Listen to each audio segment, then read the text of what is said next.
Hi hello Shashi YouTube ಚಾನಲ್ಗೆ ಸ್ವಾಗತ. ನಾವಿವತ್ತು ಮಾಡ್ತಾ ಇರುವಂಥ recipe egg masala. Egg masala ಮಾಡಲು ಬೇಕಾಗಿರುವ ಸಾಮಗ್ರಿಗಳು: ಎಗ್ ತಗೊಂಡಿದ್ದೀನಿ ನಾನು 4, ಬೇಯಿಸಿ ಸಿಪ್ಪೆ ತೆಗೆದು ಇಟ್ಕೊಂಡಿದ್ದೀನಿ. 3-4 ಸ್ಪೂನಷ್ಟು ಎಣ್ಣೆ ತಗೊಂಡಿದ್ದೀನಿ. ಸ್ವಲ್ಪ ಕರಿಬೇವು, ಒಂದು ಅರ್ಧ ಟೀ ಸ್ಪೂನಷ್ಟು ಅರಿಶಿಣ, ಚಿಲ್ಲಿ ಪೌಡರ್ 1.25 ಟೀ ಸ್ಪೂನಷ್ಟು ಚಿಲ್ಲಿ ಪೌಡರ್ ತಗೊಂಡಿದ್ದೀನಿ. ಚಿಕನ್ ಪೌಡರ್ 1 ಟೀ ಸ್ಪೂನಷ್ಟು ತಗೊಂಡಿದ್ದೀನಿ. ರುಚಿಗೆ ತಕ್ಕಷ್ಟು ಉಪ್ಪು.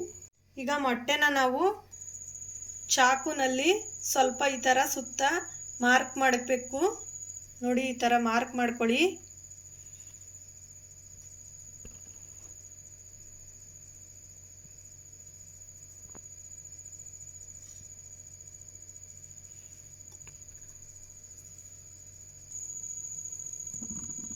ಇವಾಗ ನಾನು ಒಂದು ತವ ಇಟ್ಕೊಂಡಿದ್ದೀನಿ. ತವಕ್ಕೆ ನಾನು 3-4 ಸ್ಪೂನಷ್ಟು ಎಣ್ಣೆ ಹಾಕ್ಕೊಂಡಿದ್ದೀನಿ.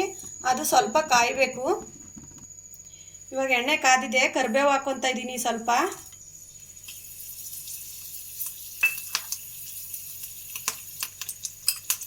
1.25 ಟೀ ಸ್ಪೂನಷ್ಟು ಚಿಲ್ಲಿ ಪೌಡರ್ ಹಾಕ್ಕೊತಾ ಇದ್ದೀನಿ. ನೀವು ಹಾಗೆ ತಿನ್ನೋ ಬದಲು ಈ ಥರ ಮಸಾಲೆ ಮಾಡ್ಕೊಂಡು ತಿನ್ನಿ, ಎಗ್ನ ಚೆನ್ನಾಗಿರುತ್ತೆ. ಚಿಕನ್ ಪೌಡರ್ ಹಾಕ್ಕೊತಾ ಇದ್ದೀನಿ 1 ಟೀ ಸ್ಪೂನಷ್ಟು. ಅರ್ಧ ಟೀ ಸ್ಪೂನಷ್ಟು ಅರಿಶಿಣ, ರುಚಿಗೆ ತಕ್ಕಷ್ಟು ಉಪ್ಪು. ಇದು ಸ್ವಲ್ಪ ಎಣ್ಣೆಲೆ ಫ್ರೈ ಮಾಡ್ಕೋಬೇಕು.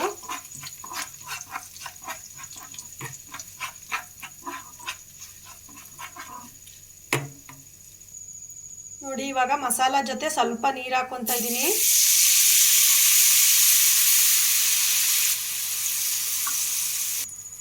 ಇವಾಗ ನಾನು ಮೊಟ್ಟೆ ಹಾಕ್ಕೊತಾ ಇದ್ದೀನಿ. ಮೊಟ್ಟೆ ಒಳಗಡೆ ಸ್ವಲ್ಪ ಮಸಾಲ ಹಿಡಿಯೋವರೆಗೂ ನೀವು ಫ್ರೈ ಮಾಡ್ಕೋಬೇಕು.